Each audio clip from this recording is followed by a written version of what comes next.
What is good, friends, and welcome back. I hope you have a great week so far. I have a good news and a bad news. Let's start with the good news. The good news is we have a new officer coming soon for the fighter plane. Her name is Alina Lebed. She's a Martyr's Watch fighter plane specialist, and she wears the skills tab. The bad news is, sadly, she's an exclusive lounge officer, which means you can only recruit her and awaken her by spending between 1400 to 1800 USD. But if you do so, you will be rewarded by the most brutal damage dealing officer for the fighter plane. She is an absolute beast. I've conducted a lot of tests to determine which pairing works best. We're gonna see that later in this video, but for now, let's look at her skill one by one, determine which skill is the best to awaken first. We will talk about the pairing, and then we will see her in action, and you will see for yourself if she is worth your hard-earned money. Without any further ado, let's go. All right, Cloudbuster, she's a gamer girl. Let's switch to her awakened portrait. Not sure what kind of spaceship she's in charge, but she is. And beautiful artwork, by the way. We came a long way with those officers. They don't look like officers anymore.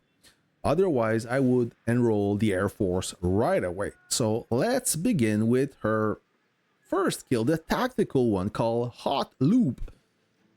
When this officer is in a fighter plane troop, increases the troop's skill critical strike rate by 20% and deals skill damage to the target every 4 seconds. Damage coefficient 900, so she will deal 1800 every 8 seconds. If you want to use the normal metric of 8 seconds load time, just divide that by 2. She deals 900 every 4 seconds, plus an increased critical strike rate by 20%. I mean, Nighthawk have the exact same skill damage, so from the get-go, nothing too impressive so far. Like, on paper, she doesn't have this wow factor. I tried to figure out what's the secret, but many officers, especially the Bistro one, they're not impressive on paper, but in the field, in the sky, they do deliver. So that could be the case here. Her first passive skill called System Override, it's a balance type, increases the damage intensity of this officer's troop by 15% and its damage resist by 15%. Nothing crazy, it's just a little bit higher than Fleeting Arrow balance skill, which offer 12.5 and 12.5. We have 2.5 increase in damage, so 15 like not a crazy step, just a little bit stronger. Maybe in the sky it does yield to more damage, who knows. Her second passive skill called Gifted Pilot, it's an offense type, and so far all the skills are universal. They are good for fighter and bomber. So this one, Gifted Pilot, increases the officer skill boost of this officer's troop by 25% and its normal attack boost by 25%. That could be the best skill to skill train any other officer, whether it's in a bomber or a fighter. The last passive skill, it's a special type exclusive to the fighter called Firewall Fracture. When this officer is in a fighter plane troop, increases the troop's firepower by 30%.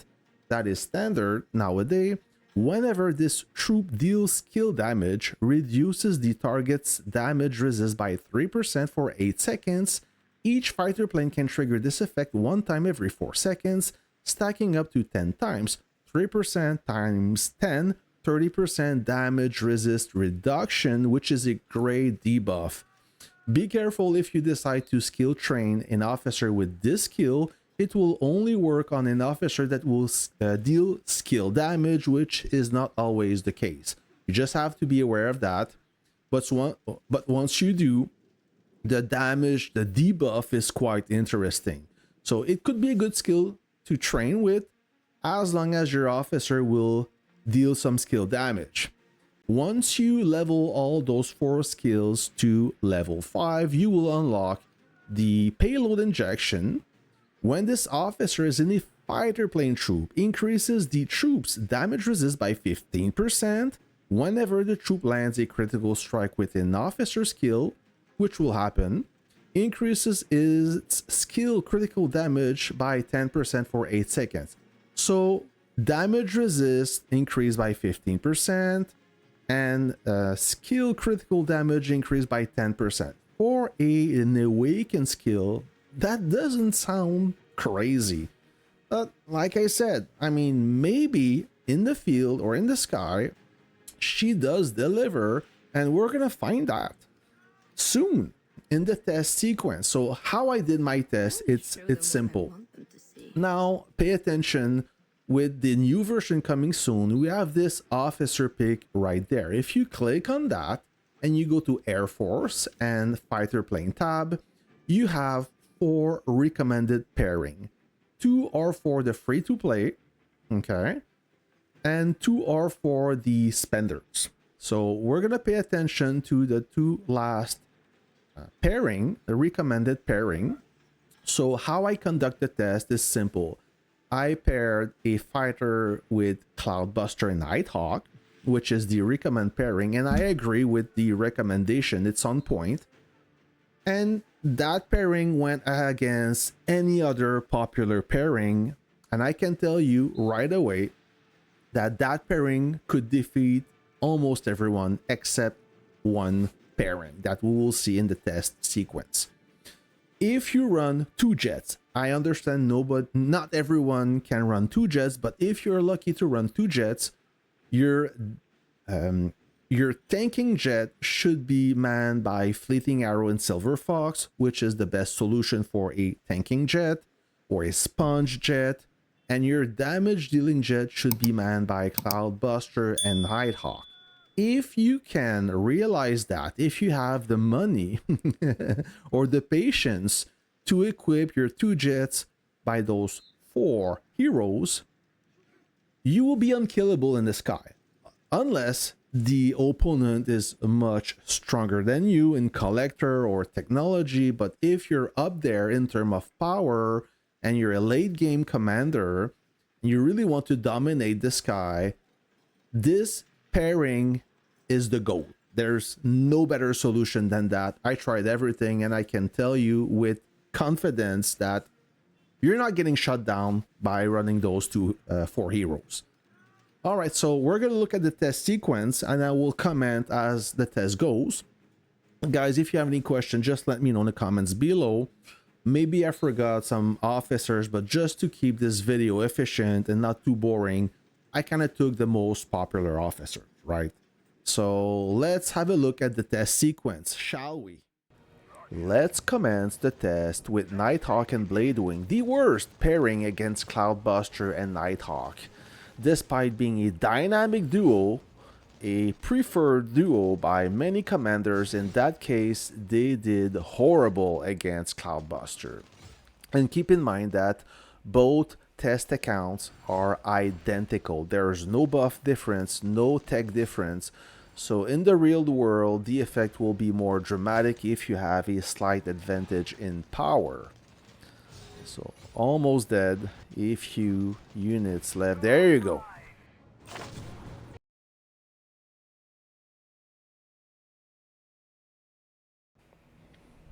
Darkwing and Nighthawk did a little bit better than Nighthawk and Bladewing.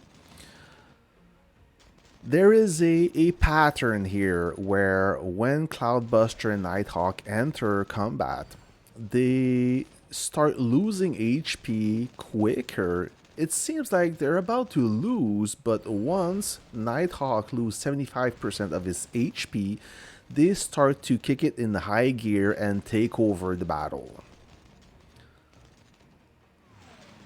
So only a few units left. And every time they cast skill damage, they shoot down an enemy. Fantastic performance. Now let's try Nighthawk with Silver Fox. He's Shield Officer, and it seems like it's a better combination against Cloudbuster and Nighthawk. Very strong shield from Silver Fox, but still not strong enough to withstand the damage reduction.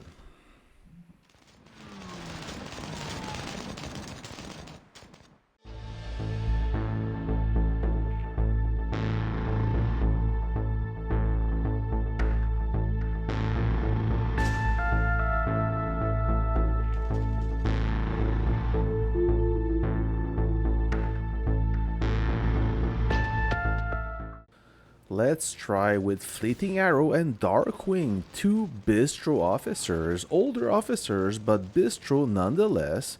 And once again, it's a slow start from Cloudbuster, but she will pick up the pace and take the lead in kills in a few seconds.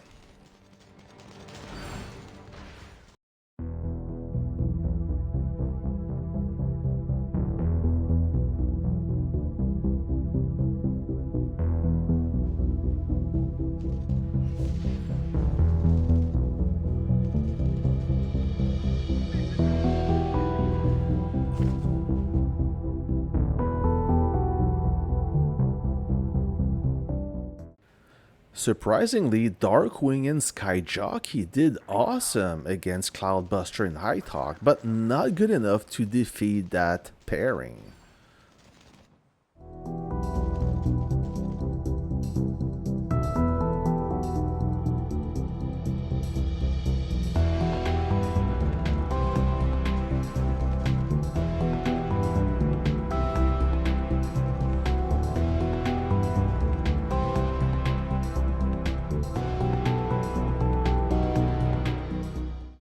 Another surprise here, Silver Fox and Darkwing did better than Fleeting Arrow with Darkwing.